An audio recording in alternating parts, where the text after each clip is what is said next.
Hare Krishna devotees, welcome to day 88 of our Bhakti Vaibhava seminar on Srimad Bhagavatam Canto 3.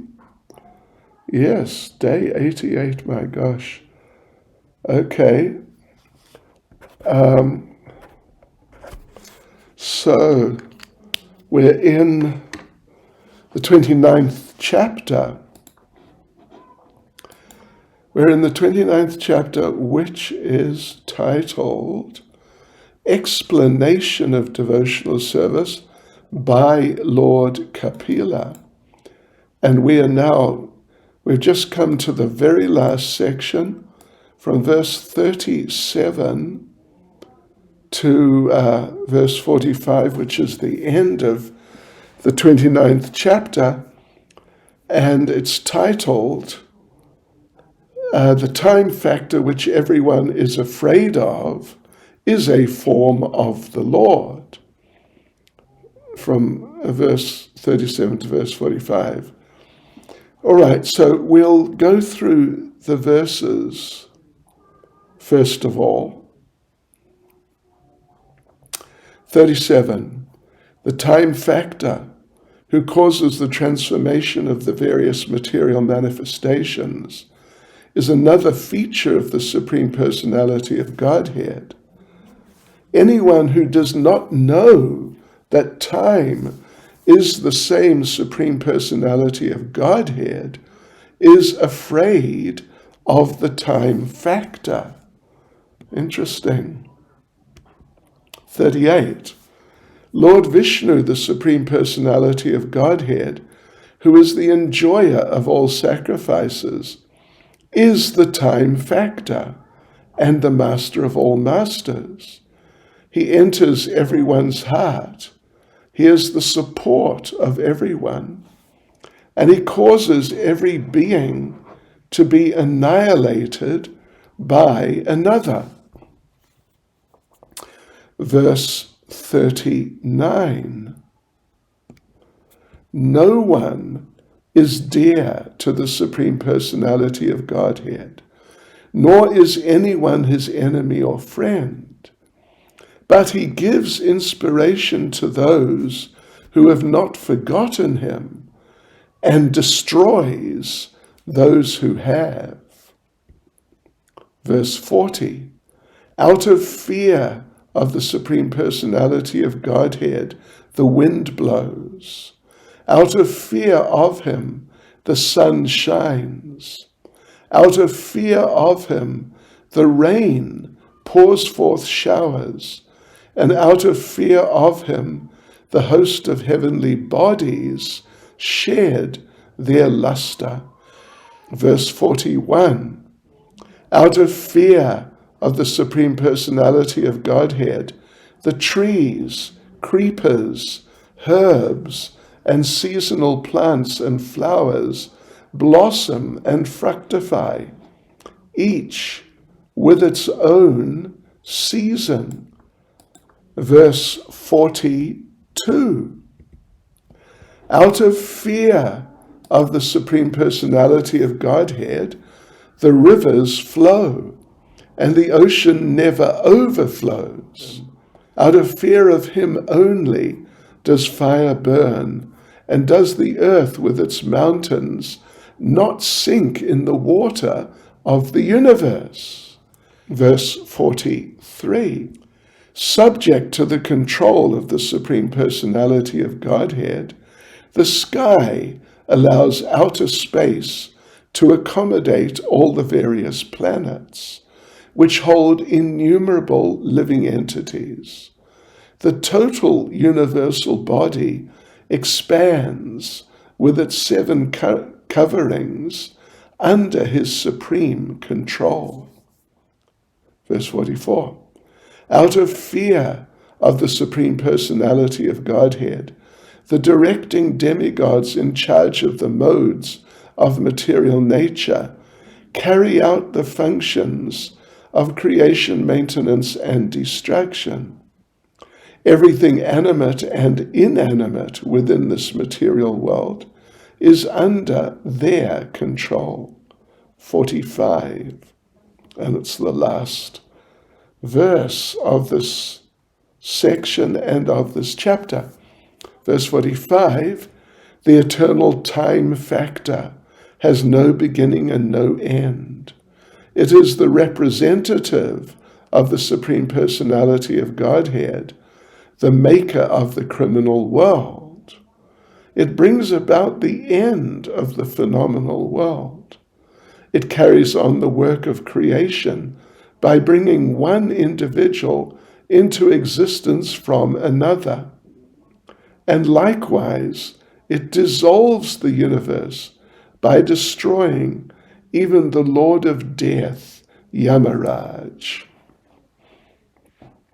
Okay, so let's go back now to the beginning of the section. Here we are. It's the 6th section, verse 37 to verse 45. And we have titled it, The Time Factor, which everyone is afraid of, is a form of the Lord. The time factor is a form of the Lord. Right, okay, so let's have a look here at verse 37. The time factor which causes the transformation of the various material manifestations is another feature of the Supreme Personality of Godhead. Anyone who does not know that time is the same Supreme Personality of Godhead is afraid of the time factor. So, okay, there's a shortish purport here. First point, everyone's afraid of time, but a devotee knows that time is a representation of the Lord, so the devotee is not afraid. So Rupa Bedas Padam is the first part of the first line of the verse 37. And it means that the cause of the transformation of forms. So this is important. Yeah, so by the influence of time, so many forms are changing. I mean, look at our own physical forms. You know, after maybe 10 years, you look, your body has changed. Yes. So Prabhupada gives example.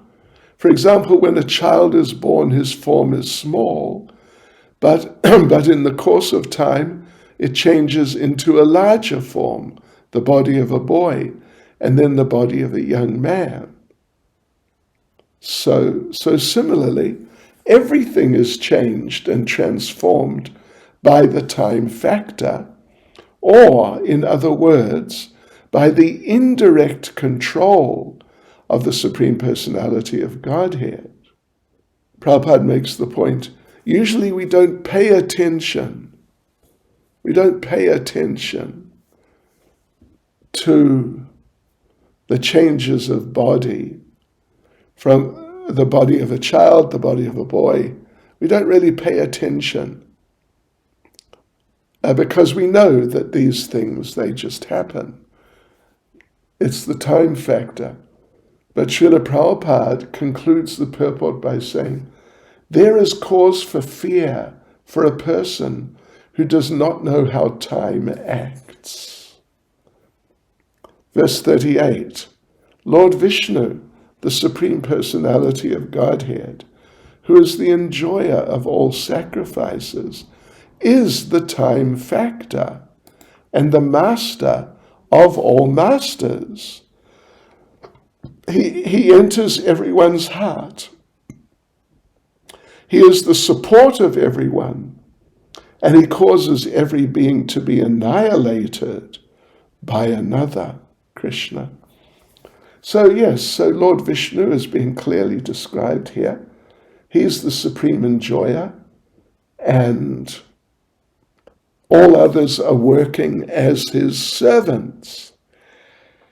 Prabhupada quotes Chaitanya Charitamrita Adi Leela chapter 5, verse 14, Ekale Ishvara Krishna, that only Krishna is the Lord. The only Supreme Lord is Krishna. Arasabhabritya. Everyone else is his servant, because that's one line together in Chaitanya Charitamrita. Ekale Ishvara Krishna Arasabhabritya. That's one line.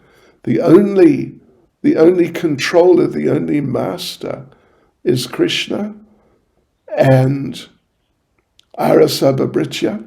Everyone else, they're his servants. So Lord Brahma, Lord Shiva, other demigods, they're all servants. So the same Vishnu enters everyone's heart as Paramatma, and he causes the annihilation of every being through another being in one way or another. Verse 39, no one is dear to the Supreme Personality of Godhead, nor is anyone his enemy or friend, but he gives inspiration to those who have not forgotten him and destroys those who have forgotten him.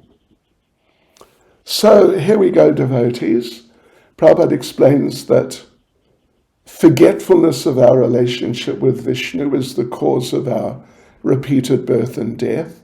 Actually, we are as eternal as he is. We are. But due to forgetfulness, we're put into the material nature and we transmigrate.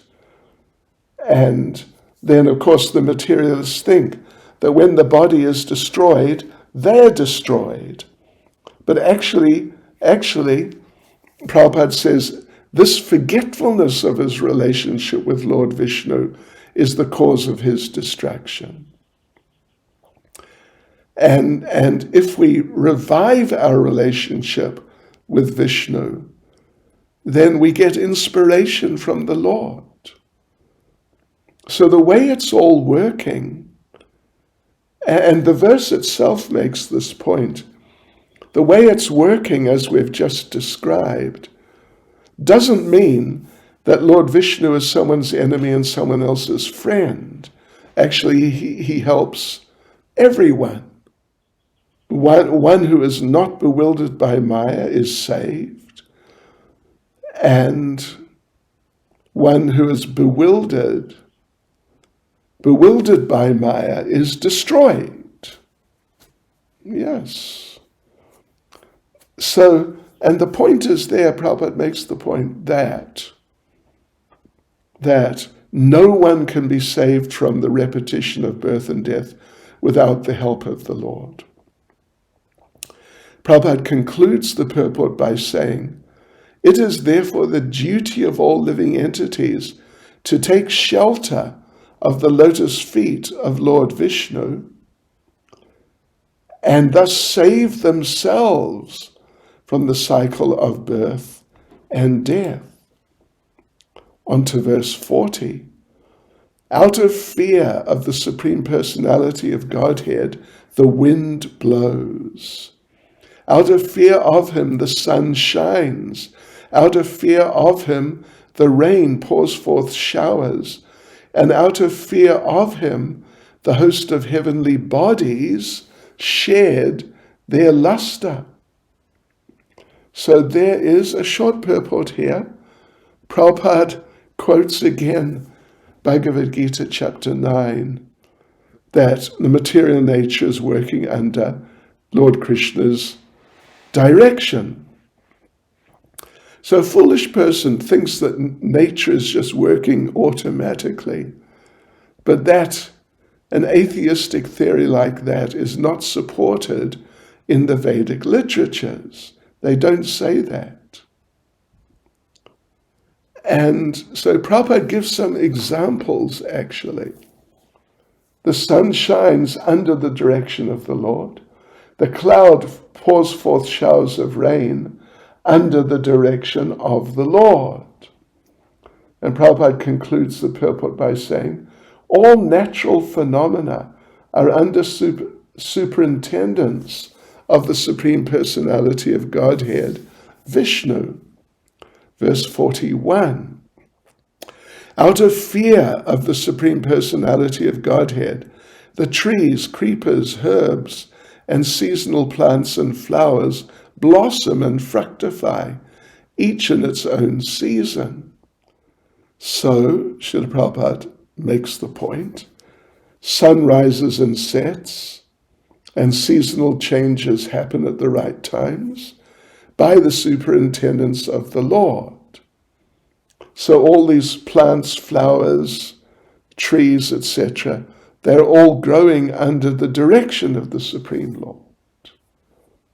They're not growing automatically or causelessly, as the atheist philosophers say.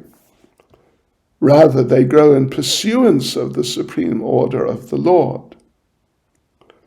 Prabhupada concludes the purport by saying, it is confirmed in the Vedic literature that the Lord's diverse energies are working so nicely that it appears that everything is being done automatically. Verse 42. Out of fear of the Supreme Personality of Godhead, the rivers flow, and the ocean never overflows. Out of fear of him only does fire burn, and does the earth with its mountains not sink in the water of the universe. So there's a more substantial purport here, a couple of paragraphs. So the Vedic literature says that the universe is half filled with water, on which Garbhodakshay Vishnu is lying. And then it says, from his abdomen a lotus flower has grown, and within the stem of that lotus flower all the different planets exist. So anyway, Prabhupada brings up a point. The materialistic scientist explains that all the different planets are floating because of the law of gravity. But the law of gravity or some other law. But Prabhupada says the actual lawmaker is the Lord. When we speak of law, a lawmaker must be there.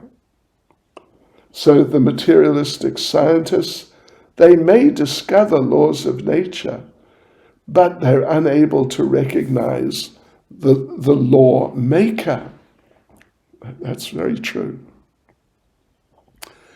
The scientists know Bhagavad Gita and Srimad Bhagavatam, they tell us from Bhagavatam, Bhagavad Gita, we can know who the lawmaker is. The lawmaker is the Supreme Personality of Godhead. Second paragraph, it's said here that the planets don't sink since they float under the order or energy of the Lord. So because they float like that, they don't fall into the water at the bottom of the universe. Yeah, that's very good, isn't it? Because the planets are heavy. They're really extremely, incredibly heavy, but they float. Srila Prabhupada concludes the purport by saying, it's understood from this passage that all the other planets that are floating in the air have oceans and mountains similar to those on this planet. They're very heavy. They're very heavy. They really are incredibly heavy. Verse 43, subject to the control of the Supreme Personality of Godhead, the sky allows outer space to accommodate all the various planets which hold innumerable living entities. The total universal body expands with its 7 coverings under his supreme control. So, okay, let's have a look at the purport here. The planets, of course, this verse explains, the planets are floating in outer space, and those planets hold all those planets hold living entities.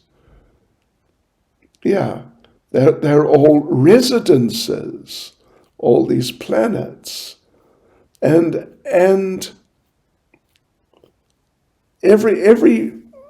so there are innumerable planets to accommodate the innumerable living entities, and the necessary space is provided in the sky by the order of the Lord. And it's stated here that the total universal body is increasing. It is covered by 7 layers.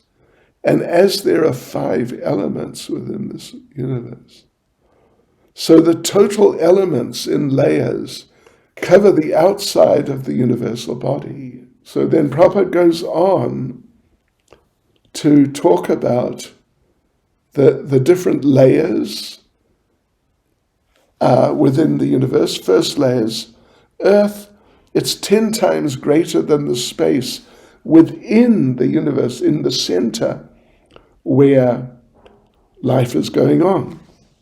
So each layer is 10 times bigger than the previous one.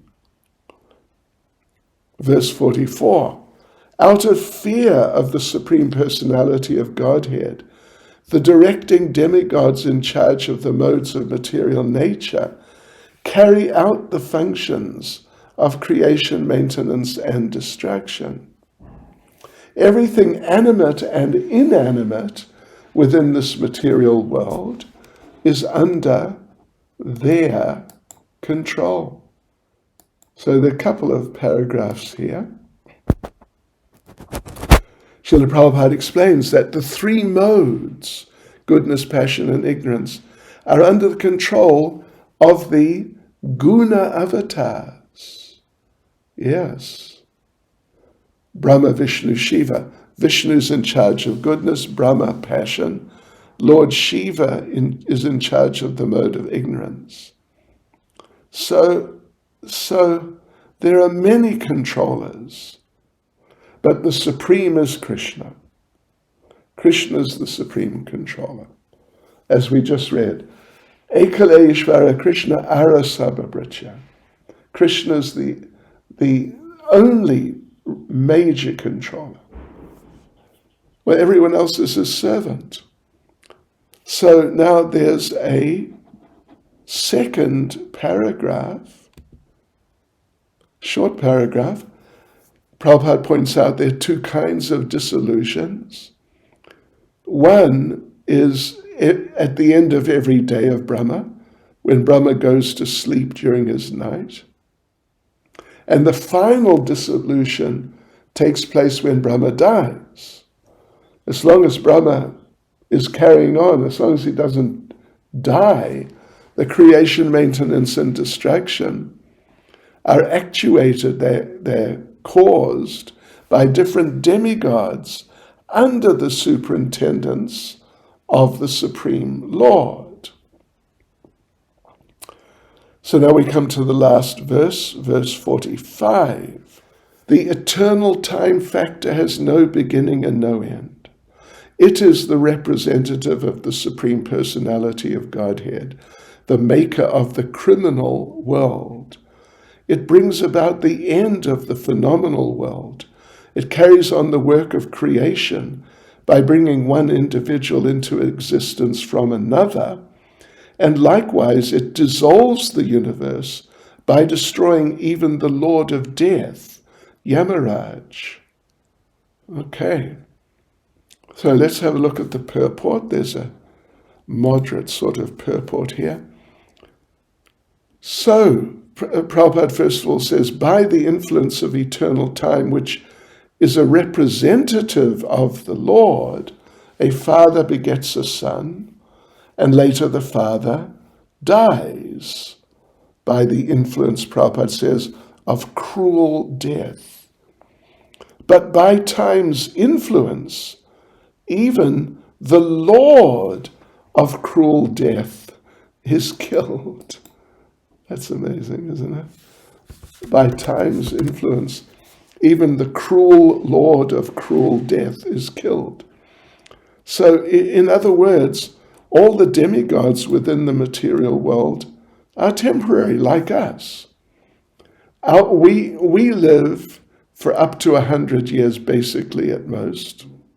So, and similarly, the demigods, they may live much longer. They may live millions and billions of years, but still they're not eternal. Still they're temporary like us, because no one can live within this material world eternally. This material world, phenomenal world, is created, maintained, and destroyed by the finger signal of the Supreme Personality of Godhead. His finger signal, go for it, whatever it may be. Therefore, a devotee doesn't desire anything in this world. The devotee wants only to serve the Lord. Prabhupada concludes the purport and the chapter by saying, this servitude exists eternally. The Lord exists eternally. His servitor exists eternally. And the service exists eternally. So there you go, devotees. Thank you. Hare Krishna. Srila Prabhupada Ki Jai.